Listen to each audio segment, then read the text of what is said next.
You've likely heard the term diabetes many times, perhaps even in casual conversation, often linked directly to cutting sugar.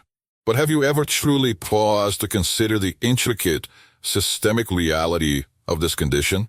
Because for you, especially if you're navigating life journey at 40 or beyond, understanding diabetes extends far beyond a simple dietary adjustment.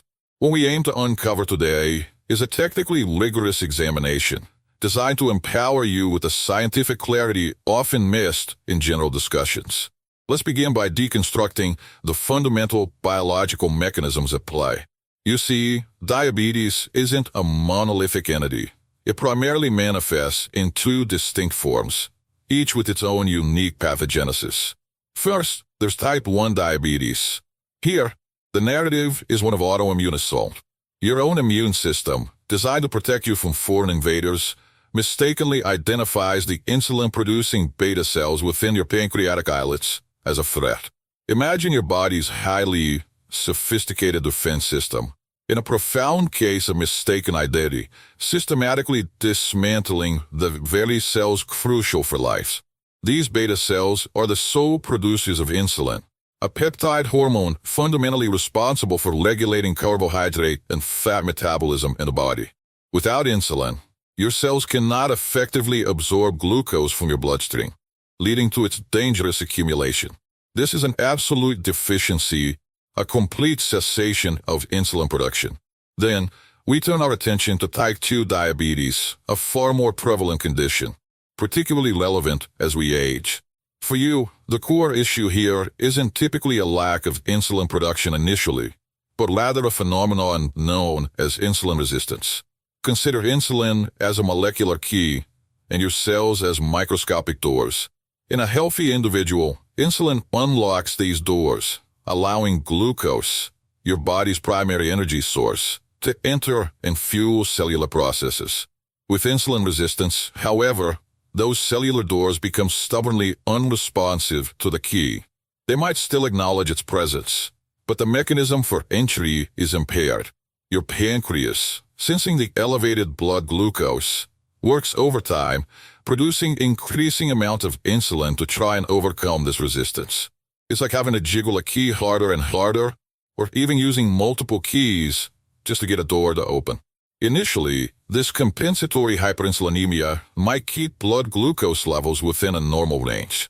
But this relentless exertion eventually exhausts the beta cells, leading to their dysfunction and a progressive decline in insulin production. The cellular processes behind this resistance are complex and multifactorial. We observe alterations in insulin signaling pathways, including impaired receptor tyrosine kinase activity and downstream signaling cascades involving IRS proteins and PI3K/ACT. Furthermore, lipotoxicity and glucotoxicity, stemming from chronic exposure to high levels of free fatty acids and glucose, contribute significantly to beta cell dysfunction and the worsening of insulin resistance. You might ask, what precipitates this cellular defiance? The association is strong with factors like visceral obesity, where adipose tissue releases pro-inflammatory cytokines and free fatty acids that exacerbate insulin resistance. Genetic predisposition also plays a substantial role. If your family has a history of type 2 diabetes, your own cellular machinery might be inherently more susceptible to developing this resistance. Age, too, is a critical factor as metabolic efficiency tends to decline over time, increasing susceptibility. In essence, whether it's the outright absence of insulin in type 1 or the cellular unresponsiveness in type 2, the end result is a critical dysfunction in how your body manages glucose. Your cells starve for energy while your bloodstream becomes a toxic reservoir of unused sugar. This fundamental understanding of the distinct biological underpinnings is paramount. But comprehending how these conditions arise is only one piece of the puzzle. Next, we will delve into the critical indicators that suggest these processes are unfolding within your body, and why recognizing them early is absolutely vital for your long-term health. Now that you understand the intricate underlying mechanisms of diabetes, the crucial question for you becomes, how do you detect if these processes are unfolding within your own body? What are the critical indicators that demand your attention, especially as you navigate life at 40 and beyond? You might initially dismiss subtle changes, attributing them to the natural course of aging, but a deeper, more technical understanding reveals these are often urgent signals from your physiological system. Let's dissect these critical indicators. You might find yourself experiencing an unquenchable thirst, clinically termed polydixia, a persistent dryness in your mouth that no amount of water seems to alleviate. Concurrently, you may notice an increased frequency of urination, particularly at night, polyuria. This isn't just an inconvenience. It's your kidneys working overtime, attempting to excrete the excess glucose from your bloodstream, dragging water along with it in an osmotic diuresis. Have you felt an inexplicable, profound fatigue, a pervasive weariness that sleep doesn't seem to touch? This isn't merely tiredness. It's your cells literally starving for energy because glucose, despite its abundance in your blood, cannot effectively enter them. Your vision might become intermittently blurred, a phenomenon known as diabetic retinopathy, where elevated glucose levels can cause osmotic changes in the lens of your eye, altering its refractive index. Perhaps you've observed that minor cuts or scrapes take an unusually long time to heal, or that seemingly innocuous infections persist. This impaired wound healing is a direct consequence of compromised immune function and microvascular damage, both hallmarks of sustained hyperglycemia. What's particularly insidious, however, is that for many of you, especially in the early stages of type 2 diabetes, these symptoms may be subtle or even entirely absent. This asymptomatic phase is precisely what makes early diagnostic testing not just important, but absolutely vital. So, how do we scientifically confirm the presence of these metabolic disruptions? This brings us to the significance of early diagnostic tests. You have powerful tools at your disposal, scientifically validated to provide clarity. The fasting plasma glucose, FPG, test, for instance, measures your blood glucose level after an overnight fast, offering a snapshot of your glucose regulation without recent dietary influence. A value of 126 milligrams per deciliter, 7.0 millimoles per liter, or higher on 2 separate occasions is indicative of diabetes. Then there's the oral glucose tolerance test, OGTT, which involves measuring your blood glucose before and 2 hours after consuming a standardized glucose drink. This test assesses your body's ability to process a glucose load, revealing potential impairments in insulin secretion or action. A 2-hour glucose level of 200 milligrams per deciliter, 11.1 millimoles per liter, or higher after the OGTT confirms a diabetes diagnosis. But perhaps the most revealing and routinely used test is the glycated hemoglobin, or HbA1c. This test provides a panoramic view, reflecting your average blood glucose levels over the preceding 2 to 3 months.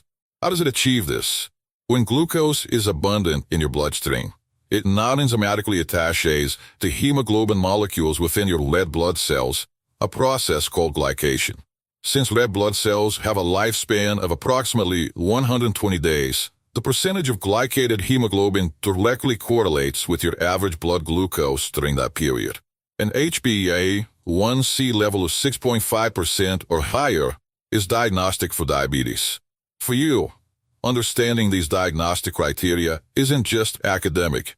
It's an empowerment, allowing you to engage proactively with your healthcare provider, advocating for these crucial screenings.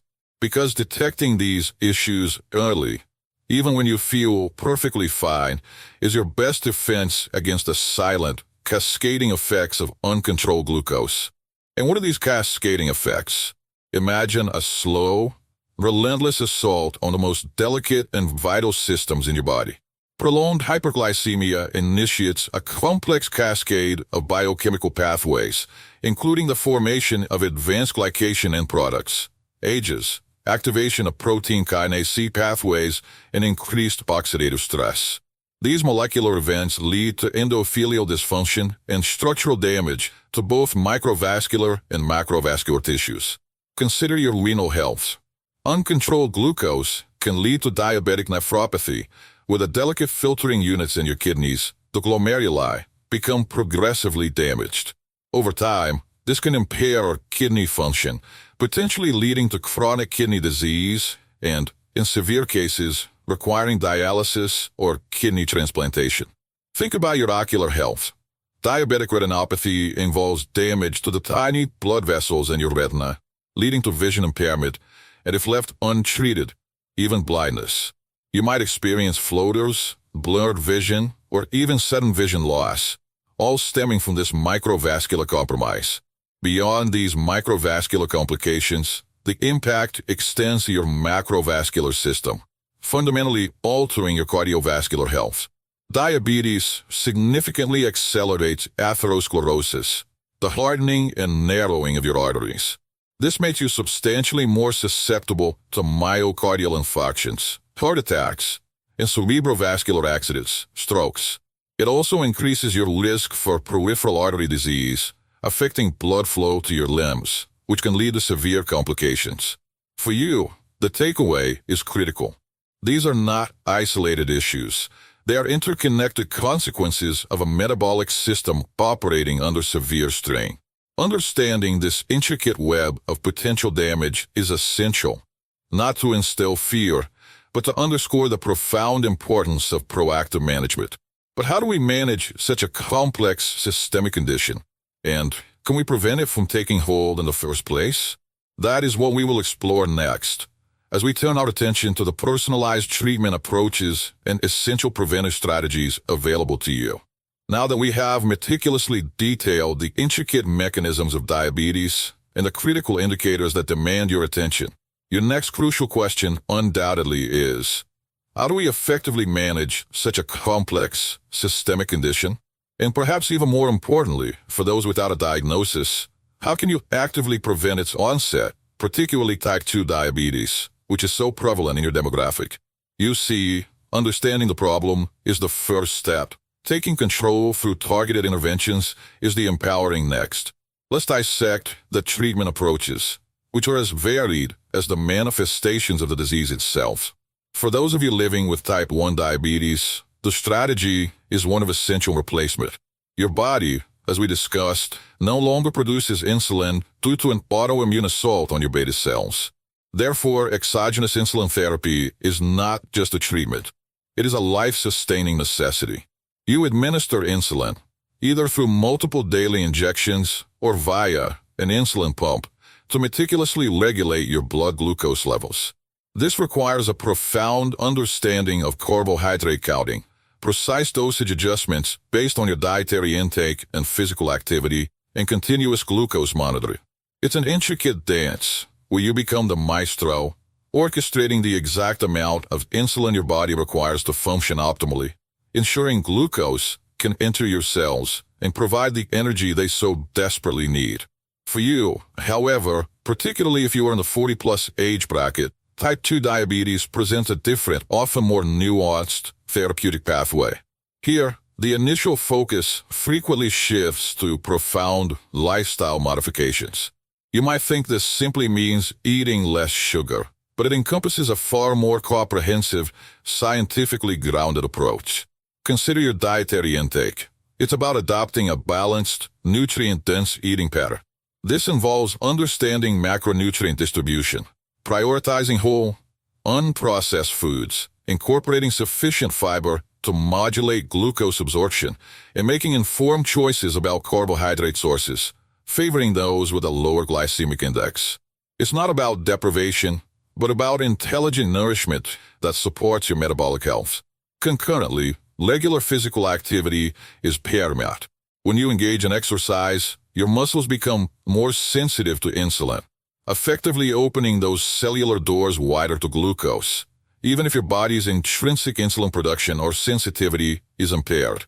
Whether it's brisk walking, swimming, cycling, or strength training, consistent movement is a powerful pharmacological agent in itself, directly combating insulin resistance and helping manage weight, a significant contributing factor. Beyond lifestyle, pharmaceutical interventions play a crucial role for many of you with type 2 diabetes. You have an array of scientifically advanced medications at your disposal. each working through distinct biological mechanisms. Metformin, for instance, a first-line therapy, primarily reduces hepatic glucose production and improves peripheral insulin sensitivity. Then there are sulfonylureas, which stimulate your pancreatic beta cells to produce more insulin.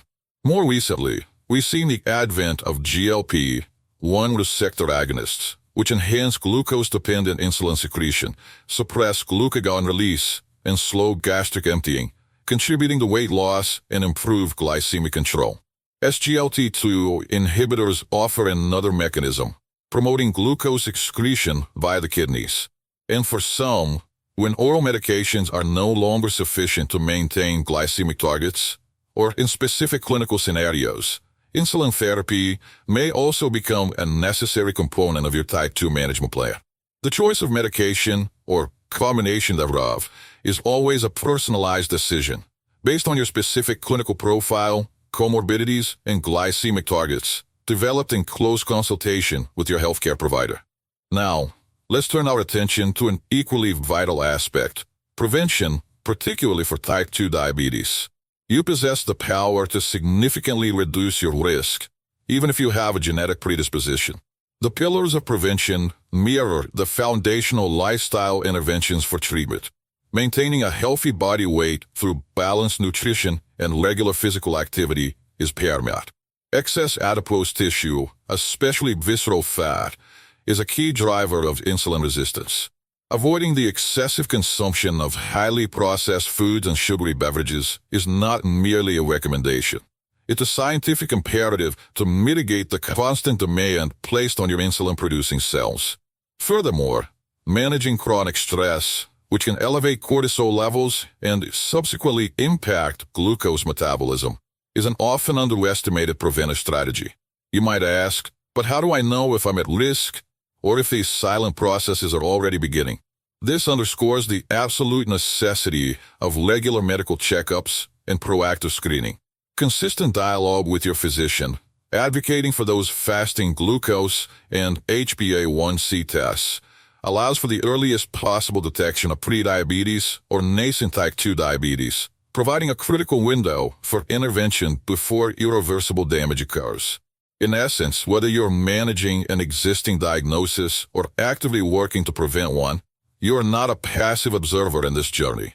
You are an active participant, empowered by knowledge and equipped with a diverse toolkit of strategies. This scientific understanding of treatment modalities and preventive measures is not just about extending your lifespan. It's fundamentally about enhancing your health span, ensuring you maintain vitality and quality of life. But what does living well with diabetes truly entail, beyond the medical protocols? How do you integrate these complex strategies into your daily life, navigate challenges, and foster a holistic sense of well-being? That is precisely what we will explore as we move into our concluding segment. Now, as we conclude our deep dive into the scientific intricacies of diabetes, you might be asking yourself the most profound question of all. Beyond the diagnoses, the medications, and the dietary prescriptions, what truly does it mean to live well with this condition? How do you integrate these complex, technical strategies into the fabric of your daily existence, navigate the inevitable challenges, and cultivate a holistic sense of well-being that transcends merely managing numbers? You see, this final segment is about shifting from the purely clinical to the practical, empowering you to embrace a life of quality and vitality. Integrating these strategies into your daily life is often described as a journey, not a destination, and it certainly isn't without its complexities. You've learned about the precise mechanisms of insulin action, the molecular pathways of resistance, and the pharmacological agents designed to modulate these processes. But how do you translate macronutrient distribution, or glycemic index, into your morning meal, your afternoon snack, or your family dinners? It demands a conscious, informed approach to nutrition, moving beyond restrictive diets to a sustainable pattern of eating that supports metabolic health while still allowing for enjoyment.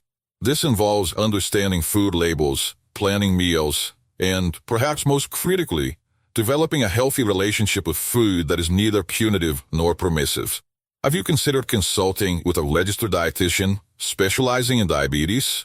Their expertise can be invaluable in tailoring a nutritional plan that is both scientifically sound and personally achievable for you. Similarly, the prescription for regular physical activity, while scientifically undeniable in its benefits for insulin sensitivity and cardiovascular health, requires thoughtful integration. For you, at 40 and beyond, this isn't necessarily about high-intensity training, but about consistent, moderate movement.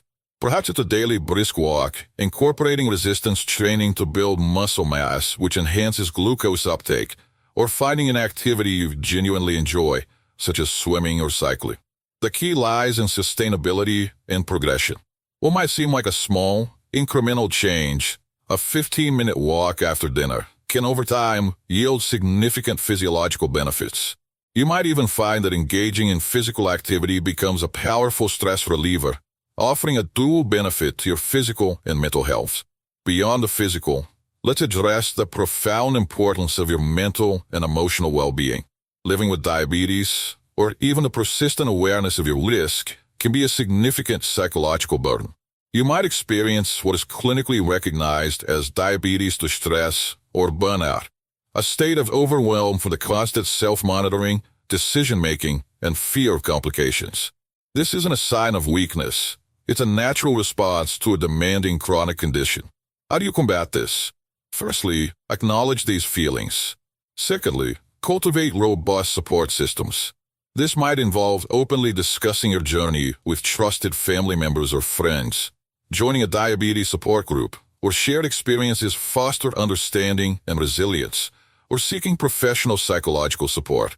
Learning stress management techniques such as mindfulness, meditation, or even simply dedicating time to hobbies you enjoy can significantly mitigate the physiological impact of chronic stress, which, as we discussed, can directly influence glucose metabolism. Remember, your mental state is intricately linked to your physical health. Neglecting one invariably impacts the other. Crucially, maintaining your empowerment hinges on continuous learning and proactive engagement with your healthcare team. You are the central figure in your health management. Regularly scheduled appointments with your endocrinologist, primary care physician, optometrist, and podiatrist are not mere formalities. They are critical touchpoints for monitoring your progress, adjusting your treatment plan, and screening for potential complications. You have the right, and indeed, the responsibility, to ask questions, to understand the lab results, and to participate actively in decisions about your care. Staying informed about new research, technological advancements in glucose monitoring, and evolving treatment options ensures that your management strategy remains cutting-edge and optimized for your specific needs. This ongoing dialogue ensures that you remain an informed partner in your care rather than a passive recipient. In summary, living well with diabetes, or proactively preventing its onset, is fundamentally about a lifelong commitment to informed self-care. It's about translating complex scientific knowledge into actionable, sustainable daily practices. It's about fostering resilience in the face of challenges, nurturing your mental and emotional health, and recognizing that you are never alone in this journey. Your health is your most precious asset, and by understanding its intricacies and actively managing it with intelligence and care, you're not just extending your years, but profoundly enriching the quality of every single one of them. You possess the power to take the reins, to orchestrate your well-being, and to live a full, vibrant life, with or without diabetes.